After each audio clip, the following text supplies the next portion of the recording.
There was a man who lived at the corner house, a quiet figure who rarely drew attention. He was in his late 40s, carrying the kind of tiredness that comes not from work but from the weight of memories. His wife had passed away 2 years earlier, leaving behind a silence that never seemed to lift from his home.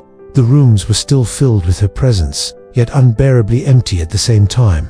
He worked a modest job, went through the motions of daily life, and returned each evening to the quiet. It was in this silence that he began searching for a way to fill his days with something more than grief. One morning, he took his old lawnmower out, not to tend his own yard, but to push it across the street to his neighbors. The grass there had grown tall, reaching up like it was asking for care. Without a word, he began cutting.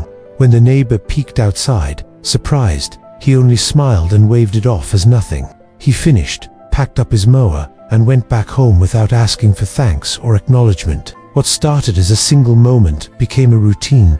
Each weekend he pushed that mower down the street, stopping at whichever lawn looked unkempt. Some people would come out to thank him, offering money he always refused. Others didn't say anything at all, simply watching him from their windows, unsure of why he bothered. But he kept going. To him, it wasn't about the grass, it was about movement, purpose, and the feeling of being useful again. In truth, each yard he mowed was a conversation with his late wife. She had always believed in kindness, in doing good without expectation. He remembered how she used to say that small gestures were seeds planted in the hearts of others. As the mower hummed, he imagined her walking beside him, nodding with approval at every neat lawn left behind. Still, even as he worked, a certain heaviness stayed with him. No matter how many lawns he cut, the quiet always waited for him at home. The sound of the mower was his escape, a way to drown out the loneliness. But when the machine was turned off, the silence pressed back in. He wondered if what he was doing really mattered, or if he was simply passing time until the years carried him forward. Yet, despite the doubts, he kept showing up, one lawn at a time, leaving behind tidy yards and the faint trace of something he couldn't quite name, maybe hope, maybe love, or maybe just the memory of a man who still believed in kindness. People began to notice his weekend ritual, but not everyone saw the softness behind it. Some neighbors watched from shaded porches with narrowed eyes, as if kindness needed a permit. A note appeared on a mailbox asking him not to touch the yard again. Another neighbor muttered that he must be fishing for attention.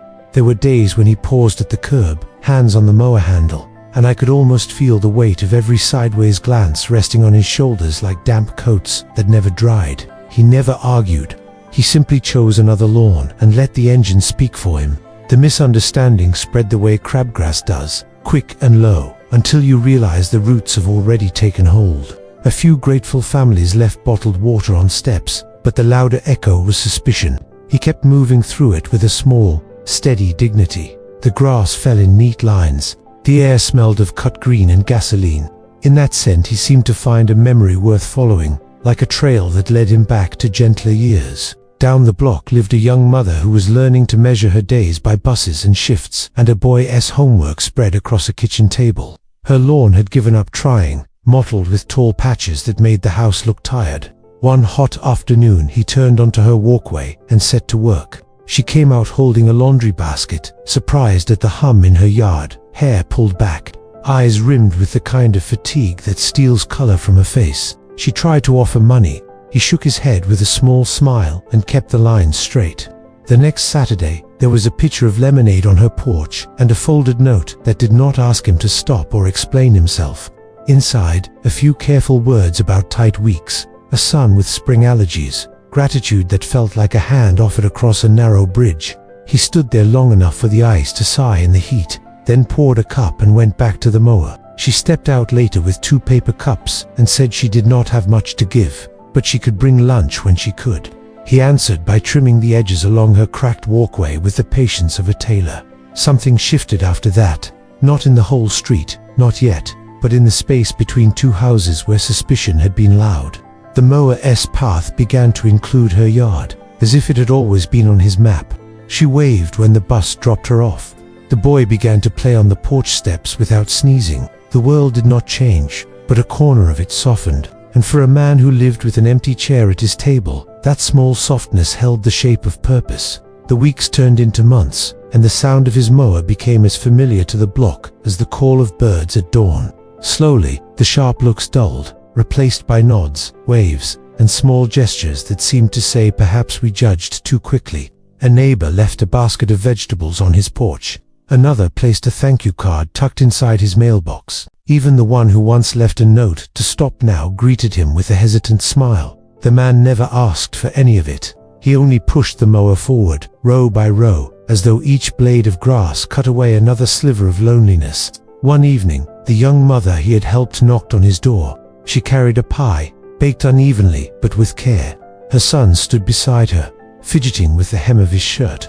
The boy looked up and said, softly, that his allergies weren't as bad anymore, and he could finally play outside. The man felt something stir in his chest, a warmth he hadn't known since his wife's laughter filled these same walls. He invited them in, hesitant at first, but as they sat at his table, the silence that usually pressed so heavy seemed lighter, almost gentle. Word spread quietly. More neighbors began to ask if he could show them how to care for their yards. Not because they couldn't, but because they wanted to stand beside him. He never saw himself as a leader, but in teaching them the simple rhythm of trimming edges, watering evenly, or pacing the rows, he found his grief loosening its hold. He discovered that, in giving away his time, he was receiving something priceless in return: connection. By the end of the summer, the block looked transformed, not just in the neat lawns that framed each house, but in the way neighbors lingered at fences, shared tools, or sat together on porches long after the sun had set. The man no longer walked alone to his mower. Sometimes the boy from down the street ran up to help. Other times the young mother stood waiting with sandwiches wrapped in paper.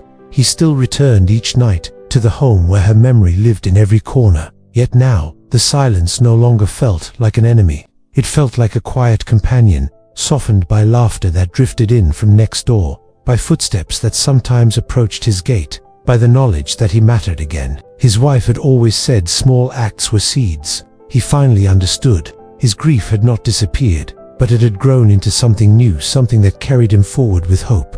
And so, the man who once cut grass just to fill the hollow spaces of his life became the reason an entire neighborhood learned that kindness is never wasted. If this story touched you, take a moment to reflect on the small kindness you can share today. Acts that may seem simple to you might mean the world to someone else. If you found meaning here, I invite you to like, share, and leave your thoughts in the comments. And if you'd like to join us for more heartfelt stories, consider subscribing to Brighter Tomorrow, where every story reminds us of the strength of compassion.